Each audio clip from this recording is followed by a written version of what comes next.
Bonjour à toutes et à tous. Bienvenue pour cette capsule Les minutes de flow. J'ai choisi le thème des relations de couple. Vaste sujet aussi.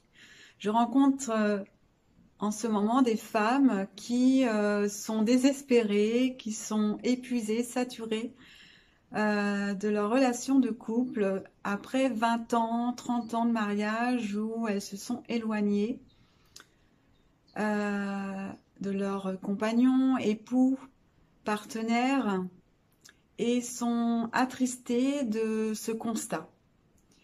Et je pense à une de mes clientes qui, après 20 ans de vie commune, s'aperçoit que elle n'a plus rien en commun avec cet homme qu'elle a choisi 20 ans auparavant, où il y avait de l'amour, et qu'aujourd'hui, ce sont des colocataires. Elle reste, oui, par aspect financier, et c'est une situation inconfortable. Et tout l'enjeu, c'est de revenir à soi. Où je me suis perdue dans la relation? À quel moment je n'ai plus écouté mes besoins? Nous, les femmes, on s'est donné, hein, c'est notre nature. Pour la famille, les enfants, le mari, voilà. Et on a perdu notre individualité. Et on peut le reprocher à l'autre et s'apercevoir qu'on est passé à côté. Et tout l'enjeu, toute la difficulté, c'est de revenir à soi, de voir et peut-être de voir si l'autre il a envie de la même chose, d'aller réparer ce qui a été fragilisé. Et cette femme que je vais appeler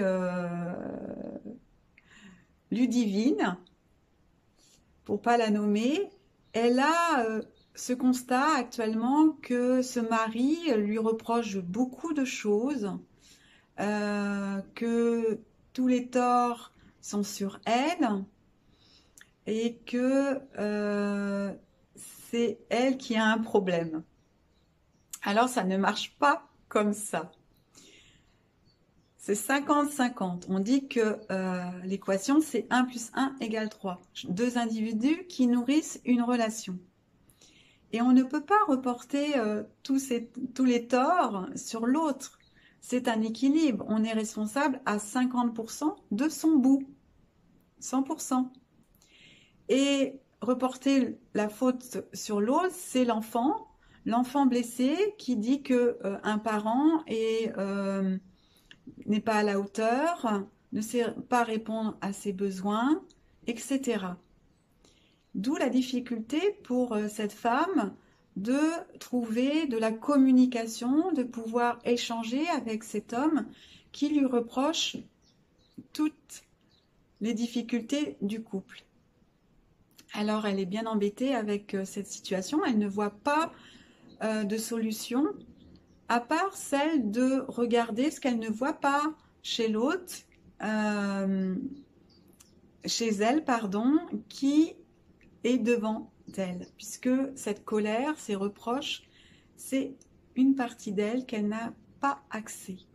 Alors je lui ai donné cette possibilité de regarder là où il reste de la colère, là où elle n'a pas pu poser ses besoins, et on est remonté comme cela sur des croyances, mais aussi sur une lignée de femmes qui,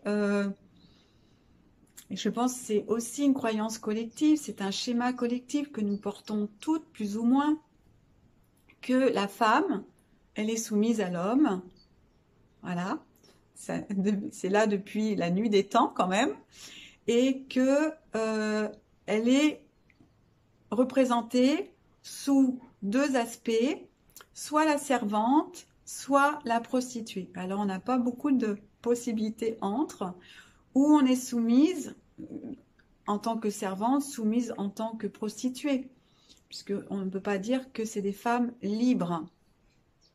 Alors nous portons tout cela, tout ce qu'on a véhiculé à travers les siècles sur la femme, où la femme n'a pas d'âme, quand même, hein, On a eu un compte en banque dans les années 50, en 1951 de mémoire.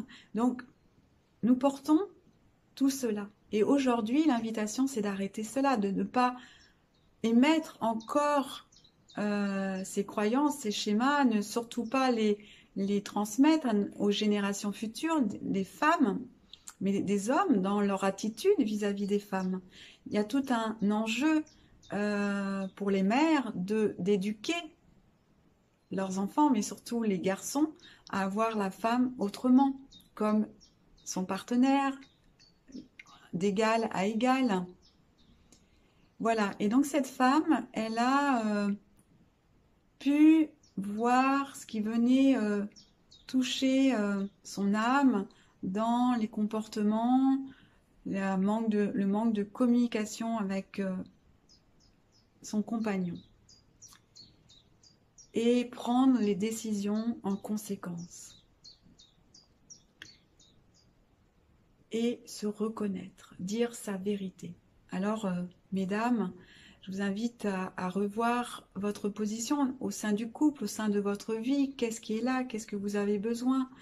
Remettre peut-être de la communication. Il semble là que pour Ludivine, ça soit compliqué, que son époux ne cherche pas à communiquer et rejette la faute sur elle. Et voir dans son histoire à Ludivine, là où ça s'est déjà posé comme cela, et de clarifier, libérer, guérir tous ces aspects. Alors remettez de l'amour pour vous, pour votre couple, mais avant tout pour vous être lucide sur ce qui se passe, ne pas mettre cela sous le tapis et regarder franchement et ne pas attendre et réajuster votre relation au fil du temps et ne pas attendre 20 ans ou plus de voir qu'il y a un problème. Donc la communication, elle se fait régulièrement, ajuster, parler. Les hommes, c'est compliqué. Ils ont peu de facilité de communiquer, d'exprimer leurs émotions. Donc soyez rassurants, compatissantes avec ces hommes qui sont bien amputés de la communication. Il faut qu'ils restent dignes dans leur orgueil de mâle. C'est souvent, ils sont souvent en rivalité comme les femmes, mais c'est autre chose, en rivalité entre hommes. Ils ont des difficultés d'exprimer leurs besoins, leurs émotions. Alors soyez compatissants avec votre homme, votre époux, votre compagnon, votre partenaire. Soyez compatissantes, donnez-leur la possibilité d'échanger, ne les brusquez pas, laissez venir. Quand ils sont dans leur grotte, eh ben laissez-les dans leur grotte, ok? Parce que ça ne sert à rien. Nous, on veut toujours savoir, hein, pour être rassurés, ok? Mais il y a vraiment à étudier les relations. Il y a des bouquins pour cela, mais vraiment observez ce que vos besoins, ces besoins, comment ils fonctionnent, comment vous fonctionnez. Suivez votre intuition le plus juste possible pour que l'harmonie revienne dans votre couple. C'est un enjeu, mais ça se cultive et c'est important qu'aujourd'hui, là où vous êtes, que vous puissiez regarder cela au plus profond pour nettoyer, guérir tous ces aspects. Alors je vous souhaite cela. Je reste bien sûr à votre disposition pour vous accompagner. C'était les minutes de flow. Je vous souhaite une belle journée. Je vous dis à très bientôt pour de nouvelles aventures. Merci.